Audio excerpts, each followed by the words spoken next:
Welcome to this episode of This is Scotland, the podcast that takes you to the past, present and future of this amazing country of Scotland. I'm Coinneach MacLeod. And I'm Ali Heather.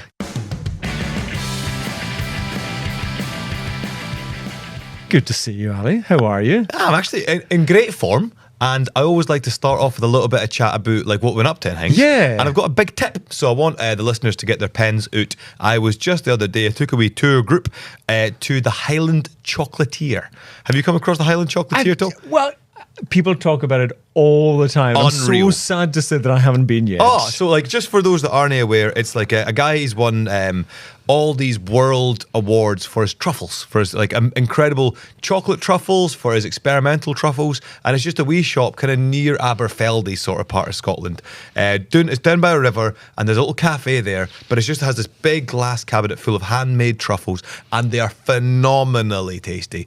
And so literally, took some guests in there, they wolfed out about a tenner's worth, and then we carried on our way, and it was just like the highest quality stop in the Highlands. And I just say, if you're touring about Scotland this summer, get the Highland Chocolatier on your Google Maps. It's got a pinned spots. How amazing. Well, I actually did something that I think will be on quite a few folks' bucket list as well. I was heading back to the Outer Hebrides, but not going back to Lewis this time, but I was visiting Barra. Lovely. And even though there is now, living in Oban, I can get the ferry direct from Oban to Barra. As a wee treat myself, because I was in Glasgow, I took the flight. Oh, and cool. For many folk out there, they might know that Barra Airport is the only commercial airport in the world where you land on the beach. And it's really special. I know, Ali, you were up there recently. Went and watched it. Well. I watched it land, but I didn't get on it. Well, it took me a few hours because they tried and they couldn't do it, and we went back to Glasgow. No, because the weather was bad, and then we tried again, and then tried 3 times it took us to land, because obviously the tide comes in and out, so there's a finite moment that you can get onto the island.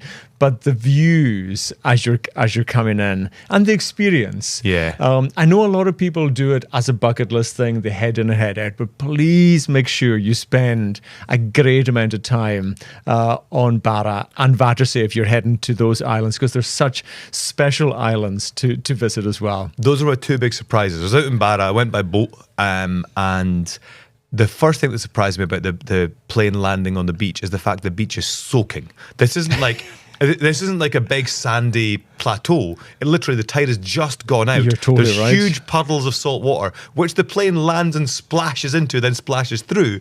And you see the passengers genuinely, they come out of the terminal, which looks like a terminal, but they come out of the terminal onto a sand dune and walk through thick sand with their bags down to get onto it. So that was surprise number 1. Surprise number 2 was, as you say, loads of people landed, got off, got a selfie next to the plane, then got back on and flew back to Glasgow. I was like, hey, you're in Barra. I know. And Come it's explore an amazing island. But I did have, sometimes you have those conversations where you know the other person thinks, this guy's a weirdo, I'm going to stop talking to him.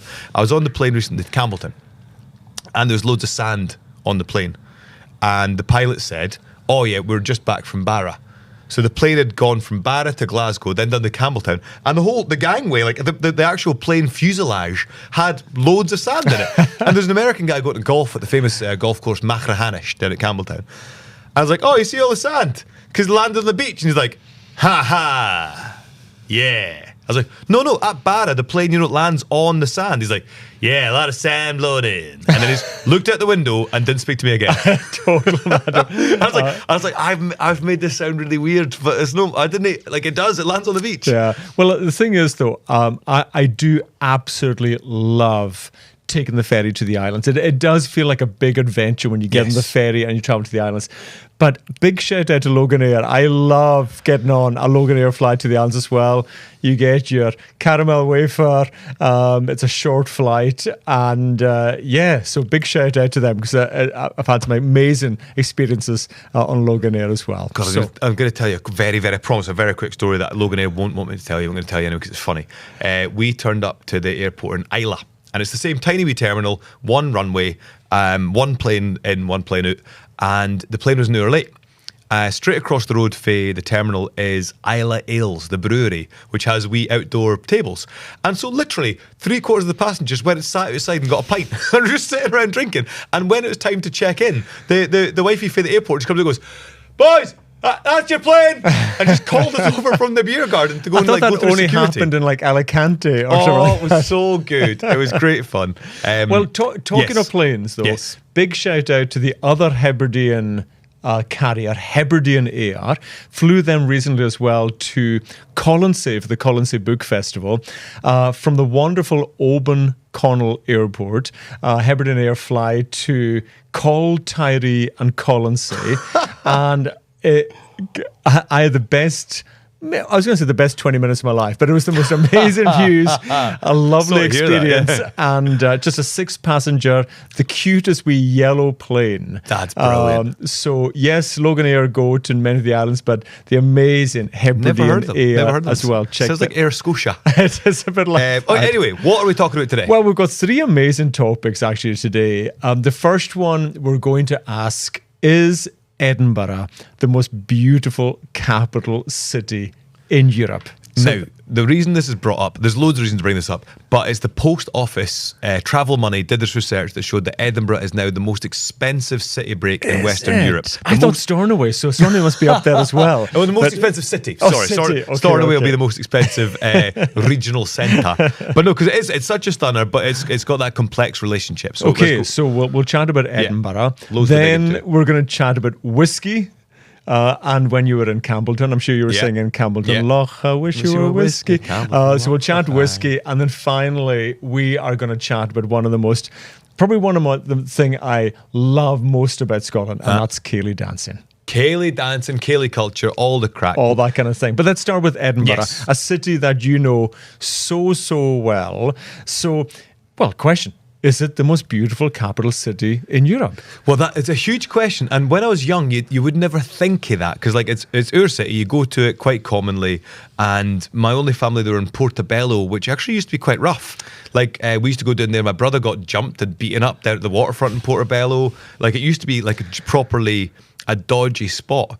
And these days it's all fancy. Absolutely but fancy. I didn't really connect Edinburgh with that place. And you hear about Edinburgh, but now as doing tour guiding, taking people there, sometimes very wealthy, extremely well-travelled people, and Edinburgh blows their minds every single time. I mean, you can arrive by many different modes of transport, but particularly when you arrive by train, That's the way to do it. You know, the train doors open, you look up, and there's a castle, on a hill. I mean, it's literally, if Disney created a Scottish city, it would be called Edinburgh. Yeah, but it's Edinburgh already delivers. there. Edinburgh absolutely delivers. Like I always recommend. So I've got this deal where a lot of the tours I organise, I'll bring them up from London by train to arrive at Waverley, and it's the perfect way to be introduced to Scotland. It really is. But another thing I also do is get people out of there after one day, because even for wealthy people, the costs are really outrageous. Maybe I didn't realise that you're seeing a different. You're giving me a very different insight. I as a West Coast boy, I maybe don't know Edinburgh as well. So maybe that's just not the picture I have of it. So let me tell you a little bit about this. So the Post Office Travel Money, they showed that it was the most expensive city break in Western Europe, and in all of Europe is only behind Oslo and only by a few quid. And Norway is absolutely all that herring money's got in their head. So it's basically like the accumulation of the basket of goods that they charge and see where's the most expensive is your accommodation, your food, the price of a pint. And Edinburgh, the overall basket of goods is £600, whereas London was £550, despite the fact that our museums are all completely free and they're included. Absolutely. So the National Portrait Gallery, phenomenal visit, free. The National Galleries on Princess Street, phenomenal, free. The National Museum, phenomenal, free. And yet everything else is so dear. Like people, like genuinely wealthy visitors will come to Edinburgh and will not believe the lack of value they get on their hotels. That's so interesting because, for me, again, there are so many. I think probably my favourite part of Edinburgh is those just amazing viewpoints. Oh. I'm not too sure if there's another city that you can just, be it Carlton Hill or Arthur Seat or Princess Street Gardens, so many places you can put yourself in, Oh. and the views are spectacular. Like I say, when my guests arrive in Waverley, the first thing, all being well, is I take them straight to Calton Hill. It's a 10-minute walk. You go out past the beautiful Balmoral Hotel, which is totally iconic in itself. You walk a few hundred yards past, bear this in mind for the end of the episode, past the place Howie's, a restaurant, which has a new plaque being unveiled outside it now to a guy called Frederick Douglass. Bear that in mind for later. Oh, wow. But then you go up the wee stairs onto Calton Hill and you get views north to Fife, to the Firth of Forth, to Inchkeith Island. Then you get views out to the Bass Rock, and you get views into the Arthur Seat and to the Old Town. And I take people up there and introduce them to all of Scotland from that viewpoint. You can see so far west, you can see the Forth Bridges. And from there, you really feel like this is the capital and here is the country. Well, do you know what? You're right. It really does feel like a capital city. You know, when you look, comparing it to some other capital cities, obviously there's a castle, big tick. There's a parliament, big tick. Yeah. There is the most amazing museums, tick, tick, tick. There's monuments. It feels like it should be. Look, I love Glasgow. I love Glasgow. Yeah. For me, that is my favourite city in Scotland, full stop. I just adore For me, it. it's absolutely top 7. Yeah. So Glasgow is always going to be my favourite Scottish city. But at the same time, isn't it amazing? And I think I mentioned in an earlier podcast about living in Russia, 20, 30, whatever it was years when you ago. were a spy. Yeah. And there's very few countries that I can have two contrasting cities. When I look at Moscow and St. Petersburg, when I look at Glasgow and Edinburgh, I think it's wonderful that architecturally, culture, music, storyline is so different between those cities. And what are they on a train? 47 minutes apart? Something Literally mental like that. Exactly. So we're really, really lucky. But at the same time, I know we're talking about Edinburgh, but we mentioned that, or you mentioned you got a lot of tours starting in Edinburgh. When I go on my book tours in America, a lot of people are excited about starting their Scottish visit in Edinburgh as well. It is an absolute destination. But we are, of course, encouraging people to go to all parts of Scotland when they're visiting, aren't we? Well, so Mike, I'm gonna give you some historical accounts of Edinburgh and how people have viewed it over the years. But my big shout just now is, if you're coming over for a Scottish holiday and want to do a bit of Edinburgh and a bit of Stirling and a bit of like the outlander locations in Fife and golf and stuff, base yourself in Dundee just now. The value for money on hotels is unbelievable. Dundee's a great city. So you get a suite in Dundee for 170 quid a night in August. In Edinburgh, you're £500 a night for a bang average chain hotel. So get yourself in Dundee and then you're an hour on the train to Edinburgh. You're less than that to Stirling. You're so handy for St Andrews. That's my big shout for, if you're like, we're coming into the peak summer season. Yeah. If you're struggling for hotels, stay in Dundee and you'll make an absolute fortune of a saving. And you're also going to get to the heart of Scotland.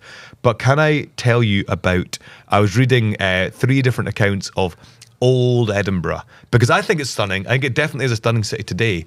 But Abraham Lincoln was always desperate to come to Edinburgh and Scotland. He was mad into Rabbie Burns. And as after-dinner entertainment in the White House, he would recite To a Mouse to his guests. He knew it by heart. A good mate of his, I think his mate's name was Jack Kelso, when he was growing up in the backwoods as a poor guy, he was a small farmer, Abraham Lincoln's family, same as Rabbie Burns was, really connected with his work and always wanted to come to Scotland.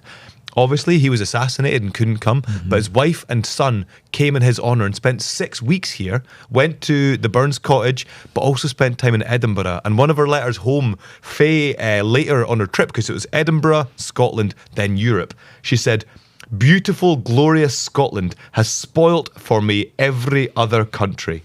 Past 6 days in charming Edinburgh, seeing so much, and she would never again be able to arouse herself to take such an interest in any other place." Because Edinburgh wowed her. And this is a woman who really travelled, saw the world. Yeah. And before that, you had a writer in the 1700s, the same guy I was talking, the letters of a gentleman writing home as an English guy visiting in the 1700s, and he just couldn't believe how civilized, how learned, and how architecturally stunning Edinburgh was.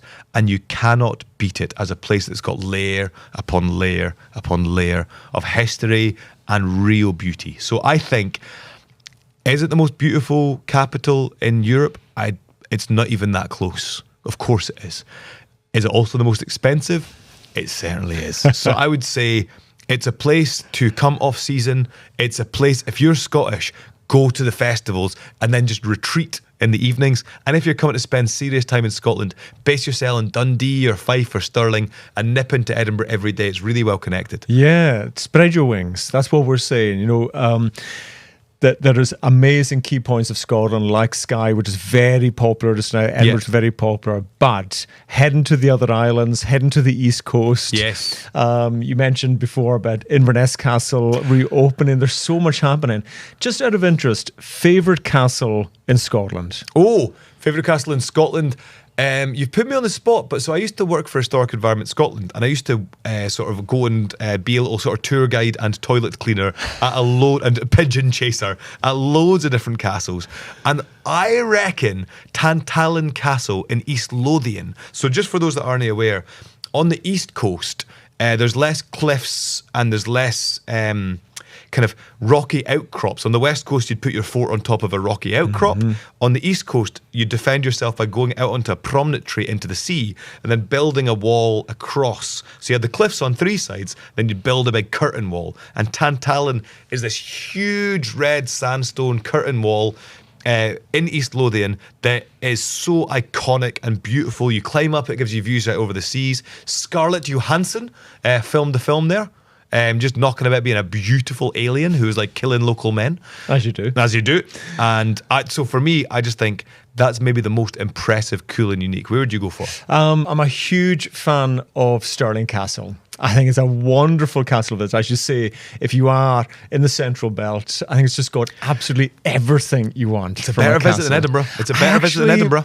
I think it is a better visit like if you're visiting and thinking about like, oh, Edinburgh Castle's quite expensive, it's quite busy, like should I go? I would say see Edinburgh from the outside, go to the Esplanade, enjoy the views, get to Stirling Castle, get on one of the free tours that run every half an hour. It's class. I really love Stirling, but being a MacLeod, Dunvegan Castle is just wonderful. If you are part of the Clan MacLeod, please do visit that when you do visit Skye. Yeah. I was so lucky to stay. They have wee cottages. Oh, no way. Just outside the castle, in the grounds. And of course, whatever time it is, 6 p.m. or so, when all the visitors leave and you're the only person left there, and opening your door in the morning with a cuppa and seeing Dunvegan Castle in front of you there. Again, add that to your bucket list to stay in one of the wee cottages there at Dunvegan Castle. It'll be great fun. Dunvegan is so impressive. The treasures. So we're giving a big thumbs up to Edinburgh then. So maybe worth the money, but let's be clever here with how we stay and what we do when we're there. That's it. Scotland is full of treasures, and I think you can go to Edinburgh. There's a few things you can't miss. The Palace of Holyrood House, amazing. The views from Calton Hill, incredible. I would say the folk music in the pubs, really good. Sandy Bells, really good. Sure. Really good. Visiting the Lewis Chessmen National Museum. It's great. Like we could talk all day about it. I do think, and it's so stunning. Go there, enjoy it, but then spread your wings. Yeah, absolutely. So, do you know what I was thinking? We're always, when we're chatting together, thinking what we'll do in a future podcast. I've just thought of a really nice idea for the future podcast.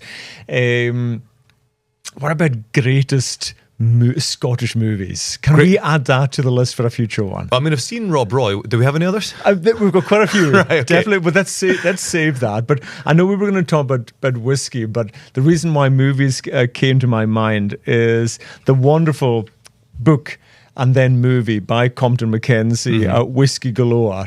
It is just an iconic story with whiskey at its heart. So I've never seen any of the Whisky Galores, because there's been a couple, isn't there? There's been a couple, but please only watch the original 1949 Ealing Studios film. It's hilarious and ridiculous at the same time.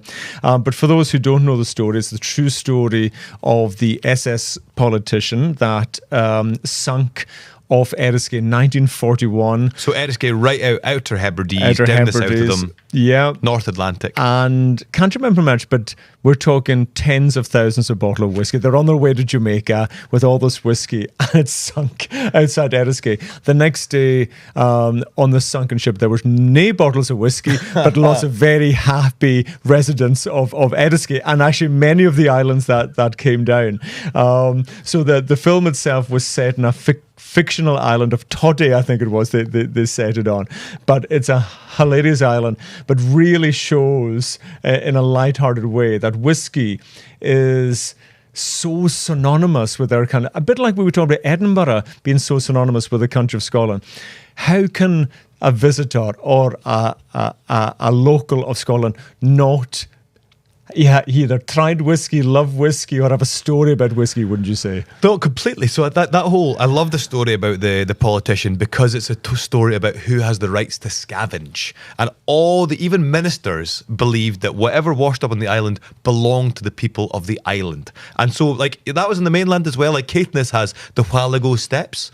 This famous little spot, and that name just comes from that's the hollow where the whales wash up, and you'd go and claim them, and you'd use every bit of the whale, and that'd be for the benefit of the community. And if ships got wrecked, you'd be allowed to scavenge whatever got wrecked. You'd also make an effort to save anyone that was there. But there's a lot of communities in Scotland who were at least accused of intentionally causing shipwrecks to enjoy the plunder. And so the SS politician was about who has the right to scavenge, and the folks just thought, all this whiskey's washed up, we're having it. And I was there recently. Yeah, did you go to the pub, the Politician? So the Politician pub has got to be the most new build housing estate house. It's like just a big kind of Harling covered bungalow. It is a pebble dashed.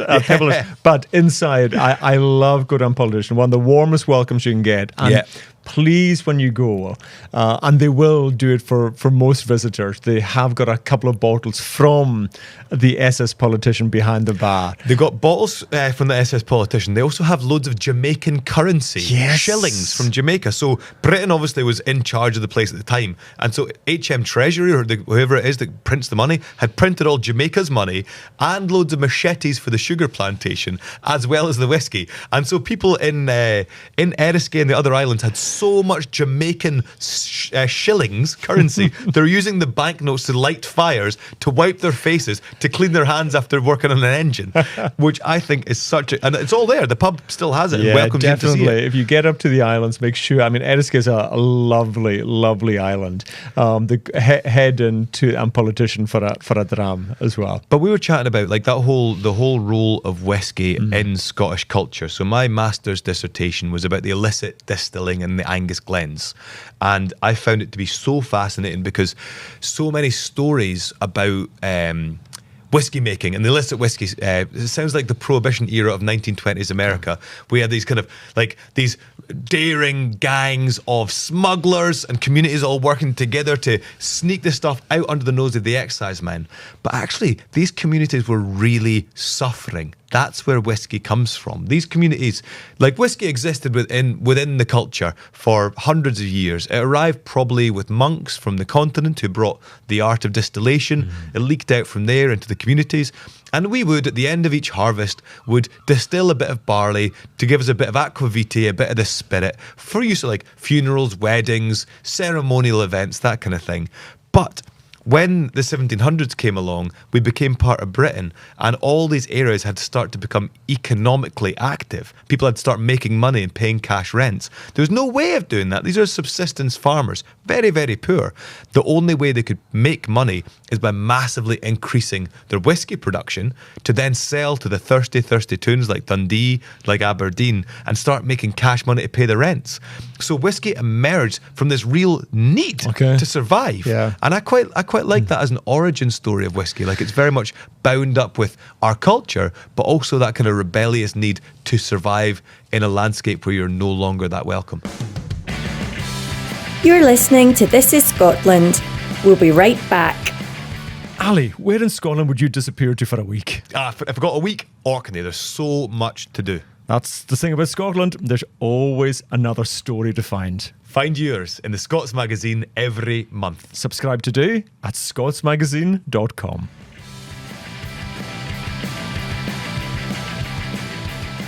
And what's so interesting is how regional whiskey is. And the Scotch Whisky Association has always identified these clear 5 whiskey regions, some which will be very familiar. Some might be a surprise to people who don't know about this. There is Islay, which is own region, the Lowland, Speyside, Highland, but there's one that it might surprise people, and Campbeltown is its own whiskey region, according to the Scotch Whisky Association. So isn't that fascinating? So I was down there recently for their whiskey festival, and Campbeltown used to be the capital of whiskey distilling in Scotland. It had like 30 distilleries in a small town because it was ideally placed like on the end of the Clyde where all these steamers were coming up and down. So it was easy for them to make loads of whiskey there because they had peat and coal and all that kind of stuff and barley, and then steam it straight up to Glasgow to all the thirsty Glaswegians. The steamers, exactly. And but it fell deeply out of favour because, first of all, the quality was really, really mixed. So there was accusations which seemed to be founded of Campbeltown distillers pouring their fresh raw spirit into former herring barrels for transportation. So you're getting raw spirit, which then honks of like salty herring. Like imagine drinking that. That's worse than Smirnoff. That's as bad as you get. So I think that fell out of favour also because Speyside got the railway system. So suddenly people could access Speysides, which is the smoothest, kind of golden, vanilla fudgy flavoured drams. And of course, that outcompeted your herring drams. It surprises me, but you're probably right. And then, of course, Islay is so synonymous with the peaty whiskey as well. And obviously Skye probably would say is as well. But it is amazing that the storyline of each of these areas, relatively, maybe not Campbeltown because they've got some great whiskies. I don't think they're putting them in the herring barrels anymore. No, I would say Campbelltown's bounced back. So Springbank, Glen Scotia, amazing drams. Yeah, so the identity of these areas is still there. And I have to say, one area that maybe hasn't or didn't focus on having distilleries was my own islands. You know, the most northerly of the Outer Hebrides.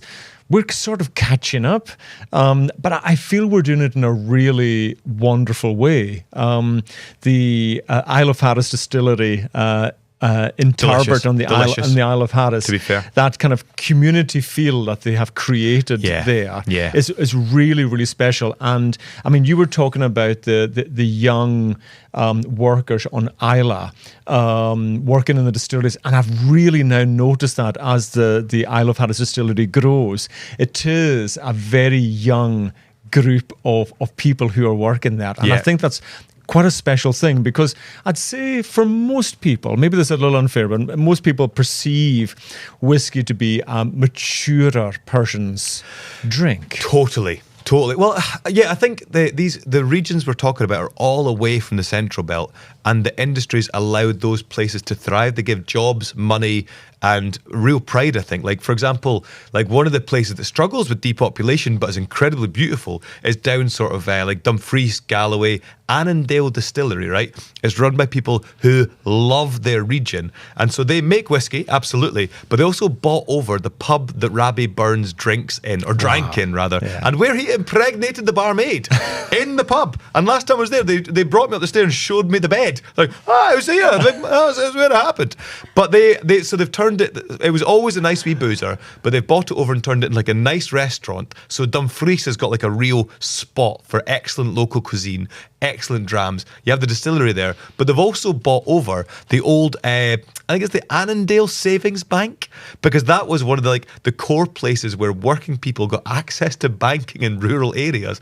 And it's a cracking little museum, and you can now do this like Annandale Trail, and it's all profits for the whiskey industry that's bringing that to life. So I do respect it. Yeah, I mean the whiskey industry, of course, is so important to Scotland. I think it's like 60,000+ jobs, so many different sectors, from farming and bottling and export and retail. I mean, it is fundamentally so important to Scotland, isn't it? What I love about it, though, is for all the big international companies that are involved, when you go on the ground, it's still a community enterprise and there's still incredible cheek. So I was in Islay recently, and I was just chatting away with this big lanky guy, and his name Long John, and he was like, come in for a quick dram. I was like, I will do. He goes into the shed and brings in literally the dustiest bottle, and it was for an old blend called Black Bottle. Black Bottle, yeah, sure. Maybe still on the go, I'm not sure, but it was a classic blend. On the go, yeah. But he's like, don't worry, what's in there's no Black Bottle. I was like, what is this? Like, he was an old distiller, and I won't say what distillery, but it was an Islay distillery, and he said they had this dram that was the finest. It was delicious. About 18-year-old, phenomenal. But at that time, it was the 80s. There wasn't a big market for single malts. Yeah. And so they were going to sell it to a French company to put into cheap blends. And all his colleagues were devastated about that. So they all siphoned themselves off a couple of litres. And they've all got a few bottles of this phenomenal, exquisite, never bottled dram. And he's like, here you go. Don't tell anyone. And I promised I wouldn't. Amazing. Until now. But even when I was in, so I used to live in Burghead. And again, I can't name any names, so I won't tell you too many stories. But between the distilleries, between the distilling plant and the bottling plant, they had a kind of basically a tube that went high over the road, so lorries could pass underneath, going from one part of the factory on one side of the road to the other. And my mate was saying he was disinstalling it because it had become redundant. And they're up there where they're taking it out. It was full of bungs. And people have been driving up, standing on their cars, taking bungs out and just running it, like filling a couple of bottles, then putting the bung back in. But yeah, everywhere you travel, the whiskey industry, as much as it's like a global phenomenon, it's still totally rooted in these cultural centres, in communities. Yeah, and I mean, I love distillery tour and all those things. And genuinely, if you are traveling around Scotland this summer, just find a couple, you know what I mean, that you'll visit. On the outer isles, that relatively new ones, but the tradition that comes with the distilling and the knowledge that these people share. Yeah. And, you know, for some, it's an acquired taste. But it's a very special part of Scotland. That's it. And actually, whiskey cocktails are banging. So if you didn't think whiskey's for you, agree. Go and get yourself like a Boulevardier. It's like a Negroni, but use smoky whiskey instead. Well, or just the Hebridean Baker cookbook, where I have a chapter of cocktail recipes. Is that right? Would you say that's available in all good bookshops? All good and bad bookshops, in fact. I don't discriminate between them. No, I do. I love, and even the modern history, things like Northern Scotland, where you get like Old Pulteney and stuff. Like, they had prohibition for 50 years. Like, it was a dry county. And I think, there's when you go and access these places, like you say, go on a wee tour, you get to know the place so well. And it's better than most of the other strong spirits in the world. The final thing, I know we need to move on, but final thing, it was a Swedish guy was telling me, have you ever heard of the phenomenon of the vodka meridian? I don't know if I have. So you got the globe, and you got the equator, obviously. But he's saying there's lines around the world where cultures naturally, the climate dictates what you drink. So you have the wine belt across Europe, and then you have what you call the beer belt, and that's like Germany, Denmark, southern England, where they make amazing beers. And then north of that, you have what you call the vodka meridian, your heavy spirits. So it's like you've got all the aquavit and things in Sweden, you've got vodka in Russia, Poland, and in Scotland, you've got whiskey. And obviously Canada's got a whiskey industry off the back of it. And it is like, where we live, it is the right thing for here. I love that. And actually, it flows, pardon the pun, great into the last thing we're going to talk about, which is ceilidh culture and ceilidh dancing. Totally. They literally go hand in hand. But do you know what's kind of quite exciting is with ceilidh, and it's still such a big part of our culture, but there's a new musical that was premiered in the US quite recently, but is premiering at the wonderful Pitlochry Festival Theatre this October. Ceilidh the musical, and Pitlochry, of course, amazing theatre. Alan Cumming is doing the most wonderful things there. I was Bringing there the place for to life. Yeah. an amazing festival called Out in the Hills early in this year. When you see it's the Hebridean Baker, Graham Norton, Ian McKellen, and Alan Cumming. That's the quartet you never expected to see in Podlochry together. Honestly. But he's doing great things there. But It's a boy band waiting to happen. that is a boy band waiting. I'm not sure boy's the right word, but it's something waiting to happen. But they're bringing Ceilidh the musical to Podlochry this autumn. It's this immersive musical, and I've seen some of the trailers for it because the audience get involved, which is the part I'm most excited about. It's written by a Scottish duo, Scott Gilmore and Claire Mackenzie, and I'm so excited to go and see this. And because I love Ceilidh dancing, and I suppose, but the first thing I want to talk about is the word Ceilidh. Yeah, you know, it's a Gaelic word that now is just as synonymous in the English language, certainly the Scottish English language, as it is in Gaelic. But you've sort of changed the meaning of it. Yes. In a way. Yes, I accept that. Where for the word Ceilidh in Gaelic is a gathering. It's a gathering predominantly of story and song. And you would say, come round for a Ceilidh. And I remember saying that to somebody when I moved to Glasgow. And they were like, come round for a Ceilidh. Oh, get the dancing shoes out. Literally, that's what they said. It goes, should I bring different shoes? And I was like, I mean, you can. But now, of course, Ceilidh dancing is probably what people perceive when they hear the word Ceilidh. What does it mean to you? Oh, totally. Like, so definitely when I was young, a Ceilidh was, I suppose, the dance and the music. Yeah. Like that's what it was associated with. Like you'd do kind of Ceilidh dancing at primary school. If it was raining outside instead of PE classes, you'd go. And I loved it. I know everyone talks about, oh, you had to hold the girl's hand or something like that. You didn't want. My primary school had 30 kids. Like, we all knew each other. There was no embarrassment. Like, literally, I've got a brother and a sister. And so my family were 10% of the school roll. So there was no embarrassment. I know the feeling. Yeah. I know the feeling. But it's one of those, can you think of anything else you learned in primary school that has stayed with you for the last 30, 40, 50 years, apart from Ceilidh dancing? Well, certainly not basic literacy. But that dancing thing, what I love about it is it's so accessible. And I think Scottish culture, the best thing about it is it's participatory. You want to invite people into it. Like, we're talking about whiskey. When people come to Scotland, everyone wants to give them a dram. They want to be welcomed Good in. point. And I think you want people to feel like they're able to take part in this place. And I think Ceilidh's, you're so good at, like, you invite them in, like a Gay Gordon's. It's so simple. You can get anyone involved. Well, do you know what I was thinking, actually? Because we've talked about kilts before as well, and now we're talking about Ceilidhs. And I'm trying to benchmark Scotland and our identifiable culture against other countries. Yeah. And, you know, I've gone to so lucky to go to many countries around the world, and say Norway is an example, and gone there for their Independence Day, and they're all dressed up. They look fantastic. But I do feel about a lot of parts of Scottish culture that it's not a one-off thing, a one thing a year. You know, we wear kilts to weddings, to the rugby, you know, all these things. And Ceilidh dancing isn't just for Hogmanay. You know, a Friday night at a community hall, a wedding. I feel that a lot of our culture is lived and feels completely normal to us. Yes. Whereas maybe in other countries, many will have traditional dance as part of their culture. But I wonder if they're doing it to the momentum with that the we same do. vivacity. The vivacity, the momentum, every Friday night. Cause when I lived in Aberdeen, I used to take part in what was called the D and the Don Ceilidh Collective, and that was just like village halls across the River Dee and the River Don. Yeah. They'd take it in turns, weekend after weekend, to host a big Ceilidh.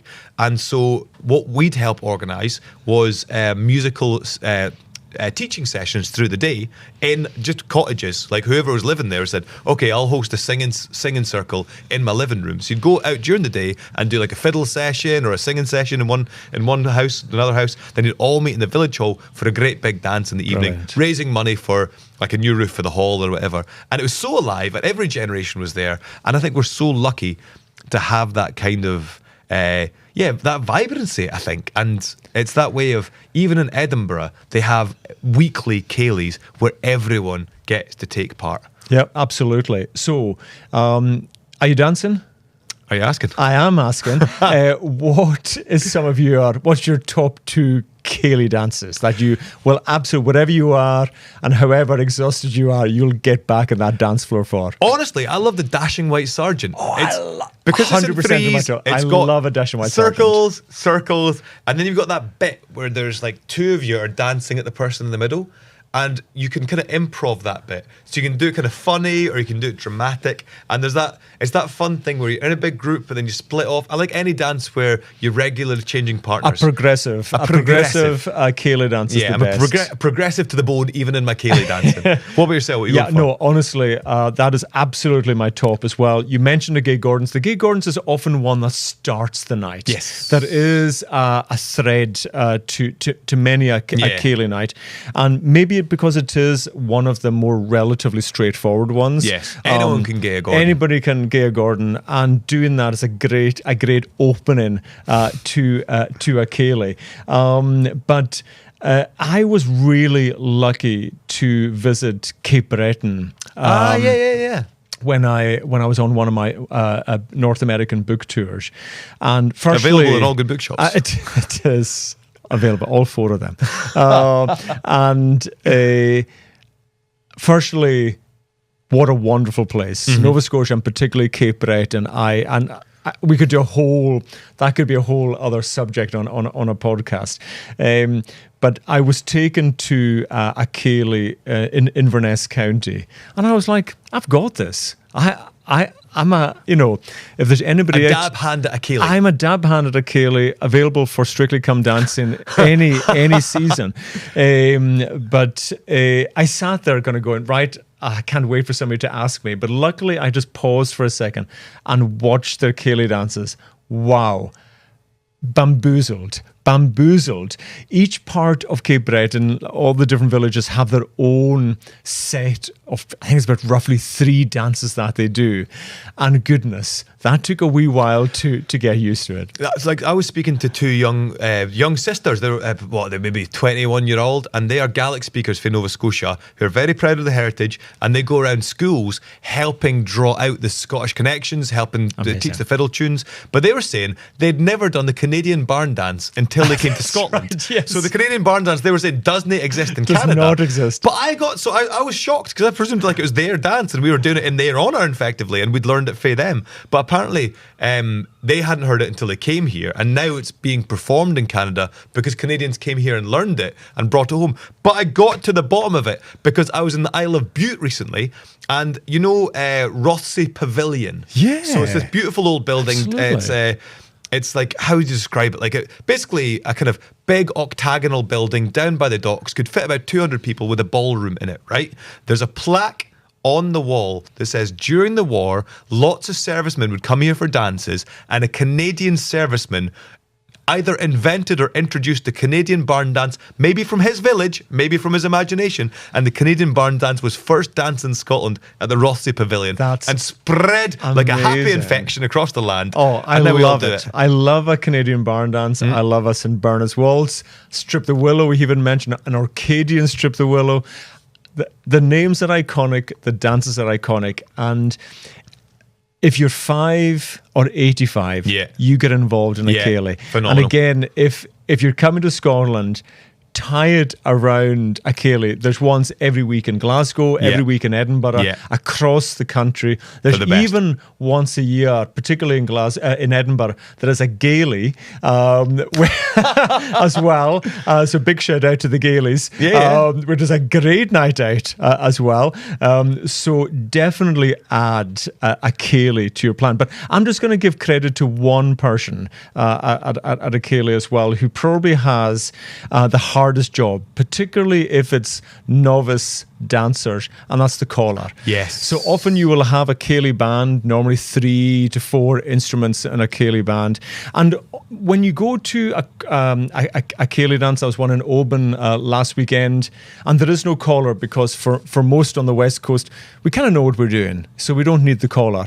But the caller is important. So what have you ever been a caller? Do you know what does the caller do? Yeah, I've been a caller plenty. So like you just come out and you relentlessly repeat yourself. No. You go 4 for 2, 3. 3, 4, back. Yeah, so you just explain the dance. It's really nice and simple, and that makes the dancing so accessible. And bands are great at recognising who's in the audience. So if you are new to Scotland, don't worry. Don't worry, join in. call Or up. if you live in Scotland and you've lived here for 10 years and you feel Scotland's your home, but you haven't yet done a ceilidh, get into it. This is your culture too. We're almost out of time, and I've got to tell you, every time we finish these podcasts, I give you a little history story that you hopefully don't know. Okay. And so this one, we were talking about Edinburgh. So you come out of Waverley, you turn towards Campbeltown Hill, you walk along, and on the left-hand side is the plaque on the wall outside Howie's brand new big plaque to a man called Frederick Douglass. Amazing. So he was a drop-dead handsome escaped slave from the deep south of America who escaped enslavement and then managed to get himself an education and became a great orator. He got to the north and published a book of his life story as an enslaved man, which became totemic in the anti-slavery movement in the northern states, but became such a bestseller that his supporters said, Frederick, get out of here. Like, you are going to be in serious bother. Frederick Douglass was a name he took himself. It wasn't his slave name. He took it from the pages of Sir Walter Scott. He came across to Scotland on a British tour talking about the perils of enslavement and basically giving succour to the anti-slavery movement in Scotland and across the UK. And when he arrived in Edinburgh, he arrived at the same time as a vernacular movement against slavery was taking off. The Church of Scotland had recently separated. There'd been that schism, where the new Church of Scotland had broken away and they needed funds to build all these new churches. So they'd intentionally sent agents out from Dundee and elsewhere to the southern slave-owning states to get money, donations directly from enslavers to take that slave profit to build churches here in Scotland. A huge campaign had began called Send Back the Money. Frederick Douglass arrives just as his movement is getting started and gives it a huge boost. He hears about it and gets so excited, he grabs a shovel, runs to the grass on the side of Salisbury Crags and starts carving Send Back the Money with a shovel in the grass. He then gets in trouble from one of the greenkeepers, one of the park rangers. And he's like, oh, sorry. But this man, Frederick Douglass, then started a speaking tour. He did 3 venues in one night in Dundee. Such was the demand to hear him. The Courier newspaper, massive supporters, published his works, published his words, celebrated his every speaking engagement, and he toured Scotland and fired up this really vibrant anti-slavery movement. And like I say, when you're next in Edinburgh, that plaque is going up and you can see Salisbury Crags from there where he started carving Send Back the Money with a shovel. That's an amazing man. Yeah, totally. Well, I guess we've already, I often try and give you a Gaelic word of the podcast, and we've used one already in ceilidh, and the right kind of translation of ceilidh to gathering, etc. But there's another one, and many people will know this, but maybe not too sure how to pronounce it, and that is the Gaelic for whiskey, which is 2 words, uisce, and uisce is either water or rain, depending on which island you are from, because we do like to confuse things in Gaelic, and behe. Behe is the Gaelic for life. So naturally it's better as the water of life rather than the rain of life. But uisce behe. Uisce behe is the Gaelic for whiskey, and Uisce the literal translation, the water of life. Oh, that was fun. It's been so fun getting the crack with you. Yeah. Thanks so much. We've got our Q&A podcast coming up. Q&A podcast this week. So send your questions again, as you have been doing in your hordes over the past few weeks. Message us at This Is Scotland Pod on Instagram. Or Hebridean Baker. Historic_alley. There's also an email address. It's podcast@scotsmagazine.com. Get in touch any way you like, and we will do our best to get through all the interesting questions you're sending in. What topics should we be discussing? What are the meaty issues that need a deep dive? And we'll see you next week. Cheerio and Drasta.